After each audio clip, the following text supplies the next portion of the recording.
the first indication did not arrive as interference or distortion. It arrived as order. During routine alignment checks, the Helix detected a localized region ahead where background noise fell below expected limits, not gradually, not by attenuation, but abruptly, as if the surrounding uncertainty had been removed rather than filtered. The result repeated across multiple passive scans, each confirming the same conclusion. A small, sharply defined zone of coherence existed inside the anomaly. Leah isolated the data and compared it against every known model of spatial fluctuation. None applied. The structure was too precise, too stable, and too self-consistent to be accidental. When the ship adjusted orientation, the region did not drift or deform. It held position relative to alignment, not distance, behaving less like a location and more like a condition that could be met. Navigation systems flagged the zone as traversable, not because it was empty, but because its internal parameters followed consistent rules that resembled communication frameworks more than physical pathways. Leah said it aloud only after verifying it a third time. This was not a corridor. It was not a breach. It was a window. What unsettled the crew was not its presence, but its behavior. The anomaly did not react defensively. It did not resist observation. It accommodated it. Time inside the window did not match the Helix's reference frame, yet it showed no instability. It neither lagged nor accelerated. It ran adjacent, as if synchronized to a different moment entirely. Ellen ordered all active systems to remain silent. No transmissions were authorized. No probes were deployed. The window did not respond, but it did not close either. It remained open, stable, and indifferent to intent. For the first time since entering the anomaly, the Helix did not feel like an intruder. It felt compatible. No one suggested touching the window, but its existence had already changed the situation. The anomaly was no longer something they were passing through. It was something that could be approached. The channel's parameters as they adjusted themselves in response to Ellen's last words. Bandwidth decreased, latency increased. Not failure, restriction. If there's a suppression layer, Cram said, then there's something beneath it. Leah did not disagree. The data suggested depth, not spatial, but structural, a layered construct where visibility was conditional. Ellen's voice remained present, but diminished. Still clear, still coherent, just constrained. Don't try to access it, Ellen said. Her tone had changed. Not urgency, finality. Ray looked at Leah. She hesitated. Every protocol warned against escalation. Every model predicted instability, but the channel itself invited extension, not by force, by alignment. Leah initiated a minimal expansion, not a transmission, not an intrusion, a request for context. The systems responded instantly. The channel did not widen, it deepened. A second layer of data appeared, not readable, not translatable, patterns without reference, structures without metrics. The window's coherence dropped. Space around the Helix began to respond, not violently, reluctantly. Stars near the channel lost positional certainty. Their coordinates recalculated twice, then disagreed. This isn't signal interference, Cram said. It's geometry. The Helix's internal orientation shifted by a fraction of a degree. Artificial gravity compensated. Space-time did not. Ellen's voice returned, strained for the first time. This is as far as you can go, she said. Any further and it will have to respond. Ray stepped back. The channel did not release him. Leah rolled back the expansion parameters. The second layer resisted closure. For several seconds, the window held both states, open and restricted, simultaneously. Then the suppression intensified. The deeper patterns collapsed inward. Not erased, hidden. The channel stabilized again, but something had changed. The window's internal symmetry was gone. The contact had crossed a threshold, not of knowledge, of permission. The window did not behave like a point in space. Distance to it remained unchanged no matter how the Helix adjusted its course, as if movement no longer described approach. Orientation mattered, alignment mattered, but proximity did not. The ship was not getting closer to the window. It was becoming compatible with it. Leah began mapping the structure using indirect correlations only. No active scans, no emissions, no probing signals. Each time the window entered the primary field of observation, the helix's internal clock drifted by a precise, repeatable fraction of a second. The effect vanished the moment the window was obscured, returning the system to baseline. The behavior was consistent enough to rule out noise, and too selective to be coincidence. When Leah overlaid the drift against archived temporal baselines, the pattern became clear. The window was not synchronized with the present. It matched a stable configuration from another point in time, internally complete and coherent, yet displaced relative to the helix. Time inside the window did not run faster or slower. It ran adjacent, aligned to a moment that was no longer accessible by conventional means. This was not a spatial channel. It was a temporal one. The implications settled slowly. If the channel linked two moments rather than two locations, then one side of it already existed, not hypothetically, not as a possibility, but as a completed state. The window was not opening now. It had been opened elsewhere, at another time, with deliberate precision. Leah compared the temporal signature against archived mission archives. Multiple alignments appeared, all clustering around the same period, the final operational phase of ARK-9, just before its disappearance. Not during the event itself, but in the moments leading up to it. The channel did not connect to loss. It connected to preparation. As the helix adjusted its internal synchronization to reduce drift, the window did not change visually, but its structural coherence increased. The channel felt sharper, more defined, as if recognition on one side had improved stability on the other. No signal crossed, no data transferred, but the alignment deepened. Ellen authorized a passive receive state. No transmission, no response, no attempted interaction. The systems complied, opening a channel that did nothing except listen. The window remained open, not forming, waiting. The window did not respond to the helix as a system. It responded to a presence. As passive alignment continued, Leah noticed a subtle but persistent deviation in the telemetry, localized not around a console or sensor cluster, but around a single individual. The variance appeared only when Ray entered the primary observation zone, and it stabilized when he remained there. When he stepped away, the coherence weakened. When he returned, it recovered. There were no stress indicators in his biometrics, no neurological spikes or involuntary responses. Instead, the data showed an unusual form of synchronization, as if the channel had found a reference it could resolve more clearly than any other. The window did not brighten or expand, but its internal parameters became more sharply defined, less tolerant of noise. Leah verified the pattern twice before speaking. This was not selection by rank, authority, or proximity to command systems. The channel was not identifying roles, it was identifying continuity. Ray was not being addressed as a crew member, he was being recognized as a match. Ray felt the shift without knowing how to describe it. He did not feel observed or examined. He felt acknowledged, as if his presence reduced uncertainty rather than introduced it. The silence around the window deepened, not with absence, but with focus. Without any command input, the passive receive channel activated. There was no initiation event recorded in the logs, no trigger or system decision.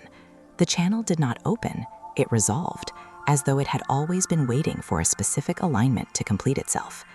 Ray stepped closer. The window's coherence increased again. Boundaries that had previously existed only in projection began to hold in practice. The channel was no longer simply stable, it was addressable. Leah hesitated before speaking his name. Ray did not look away. He did not speak. He understood without instruction that any action on his part would count as intent. For several seconds, nothing happened. Then the receive channel registered a signal. It was not noise, not a fragment, and not a reconstructed echo. The waveform arrived whole, structured, and unmistakably human. The system did not attempt translation. It did not need to. Ray recognized the voice before the data confirmed it. The channel had not asked who he was. It already knew. The signal crossed the channel without delay or degradation. There was no static, no compression, no phase distortion that usually accompanied long-range transmission. The waveform stabilized instantly, as if the channel had been calibrated for this exchange long before the helix arrived. Ray heard the voice a fraction of a second before the system's confirmed reception, and that alone was enough to unsettle him. Ellen. His name was spoken clearly, without hesitation or verification. The voice did not sound archived or reconstructed. It was not younger, not altered, not filtered by distance. It sounded present. Leah's instruments confirmed that the signal was not local, yet it carried no timestamp, no measurable delay. It was not being sent from a moment in time. It was being allowed to exist within one. Ray did not respond immediately. The channel held steady, as if waiting did not threaten its stability. When Ellen spoke again, her tone was calm and controlled, but stripped of any unnecessary emphasis. "You were not supposed to return," she said. "The cycle has already been rewritten." The words landed as fact, not warning and not accusation. Leah froze the data stream and saw what Ray could already feel. The channel was not amplifying the signal, it was constraining it. Ellen's voice was passing through a structure that decided what could be carried intact and what could not. "Ellen," Ray said quietly, careful not to raise his voice. "Where are you?" She answered without pause. "Close enough to hear you," she said, "not close enough to intervene."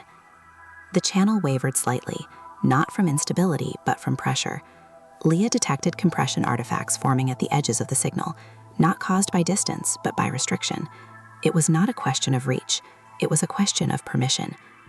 "You think you found ARK-9, Ellen continued. "What you found is what it keeps aligned." Ray felt the implications settle before he could articulate it. The station was no longer the anomaly's subject. It was its mechanism. Ellen's voice softened, just enough to register concern. "You can hear me because the window is still stable," she said.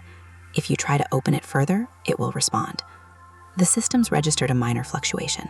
The window did not close, but its internal structure shifted, as if the act of speaking had already altered the balance. The channel remained open, but its behavior had changed. Leah saw it first in the bandwidth curves. The structure no longer tolerated expansion. Every attempt to clarify the signal resulted not in noise, but in resistance, as if the channel itself imposed limits on what could be expressed.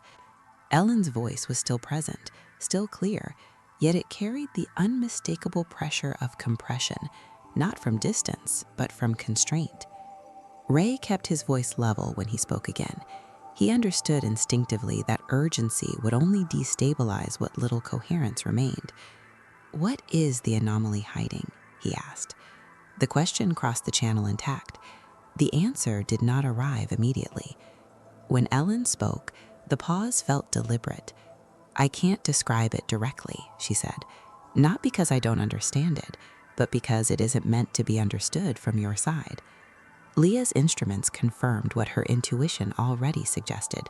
A secondary suppression layer existed beneath the channel, filtering Ellen's words before they ever reached the window. "You think ARK-9 stabilizes realities," Ellen continued.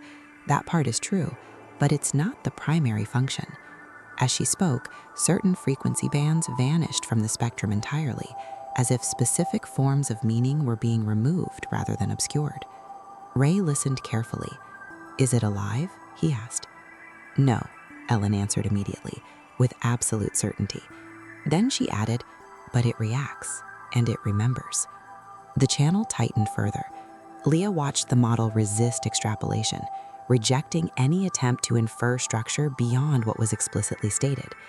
The anomaly was not concealing information. It was preventing conclusions. "What happens if it fails?" Ray asked. This time, the window wavered, not collapsing, not closing, but losing symmetry. Ellen's voice returned quieter, not weaker, but constrained by something pressing from the other side. "Then what it's holding back won't arrive as an event," she said. "It will arrive as correction."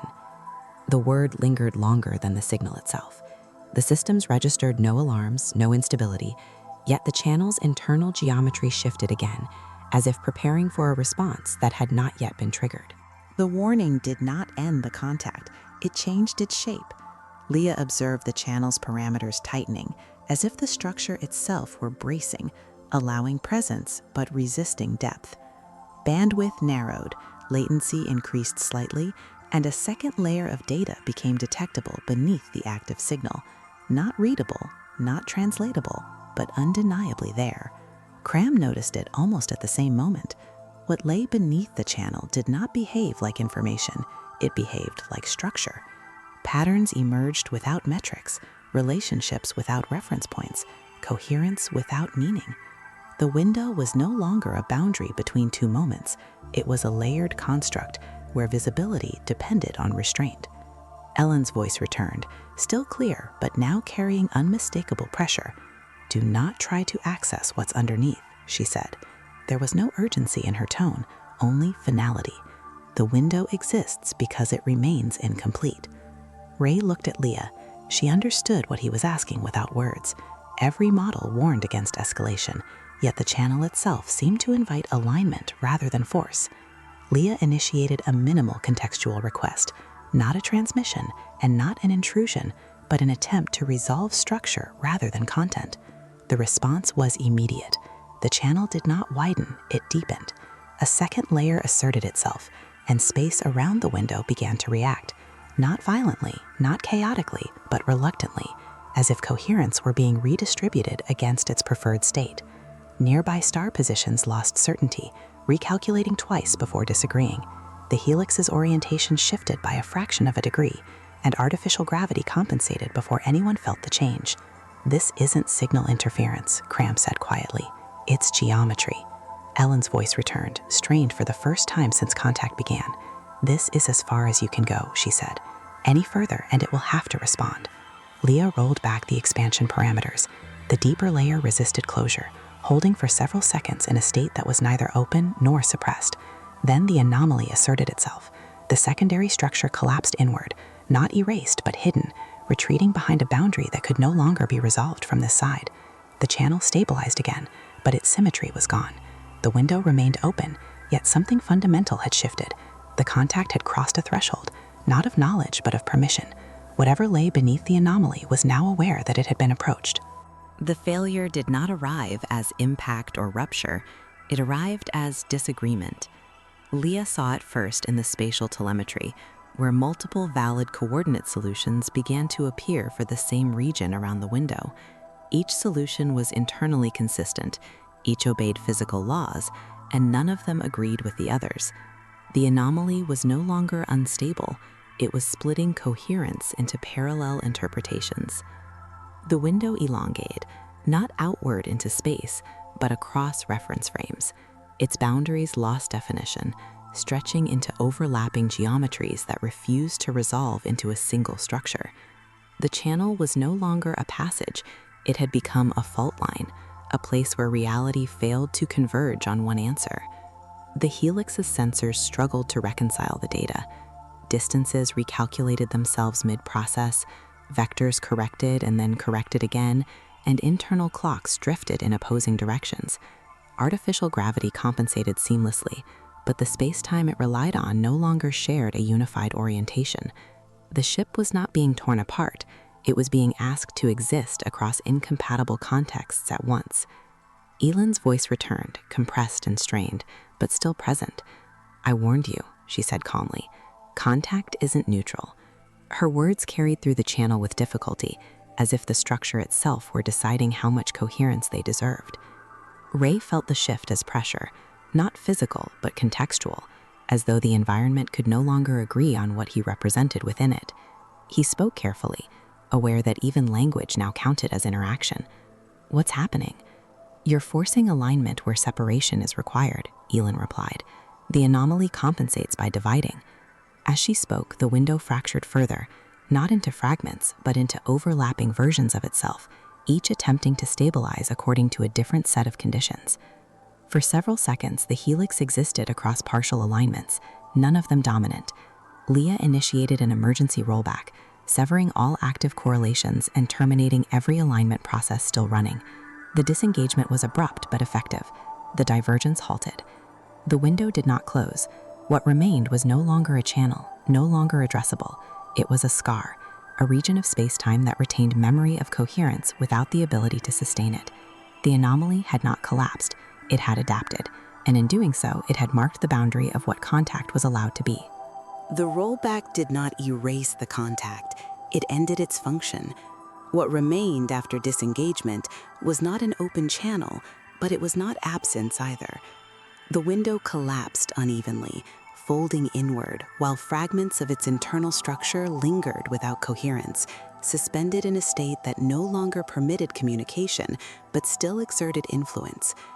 The Helix's systems confirmed the link was inactive, yet residual alignment persisted, as if the channel refused to accept complete termination.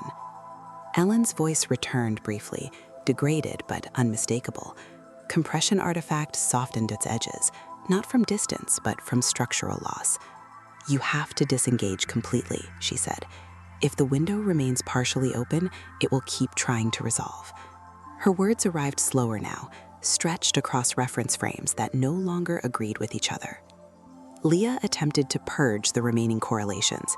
Each attempt succeeded locally and failed globally, as if the anomaly redistributed coherence faster than the systems could remove it. The structure did not resist, it adapted. What had once been a channel became a pattern, no longer capable of carrying information, but still capable of shaping context. Ray listened as Ellen's voice thinned and faded. There was no abrupt cutoff, no final warning. The signal weakened gradually, losing definition until only silence remained. Not empty silence, but the kind that follows a forced interruption, where the absence itself feels constrained. When the collapse completed, the window did not vanish. It left behind a residual geometry, a scar in space-time that could no longer connect, but still remembered how. The Helix stabilized, internal clocks resynchronized, and navigation regained consistency. Yet one unresolved condition remained flagged in the background. The anomaly had not rejected contact. It had learned from it. The silence that followed was not relief, it was recalibration. With the channel gone, the Helix returned to stable operation, but stability no longer meant neutrality. Leah reviewed the post-contact metrics and saw the same pattern repeating across multiple systems. Reference frames had settled into consistency, yet none of them matched the baseline the ship had departed with. The anomaly had not displaced them, it had recontextualized them. Ellen did not return. No residual signal followed the collapse, no final fragment, no echo waiting to be decoded. Whatever connection had existed was now closed beyond reconstruction. But the absence carried structure. The space around the Helix no longer behaved as an unknown. It behaved as something that had already accounted for them. Ray stood at the observation deck, watching the region where the window had been. Nothing marked the location now. No distortion, no anomaly, no visible boundary.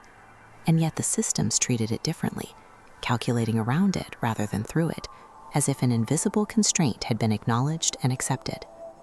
Leah finalized her report without speculation. The anomaly was not a gateway. It was not a barrier. It was a stabilizing structure that existed to prevent something from crossing unchecked. Contact had not revealed what lay beneath it, but it had confirmed its function.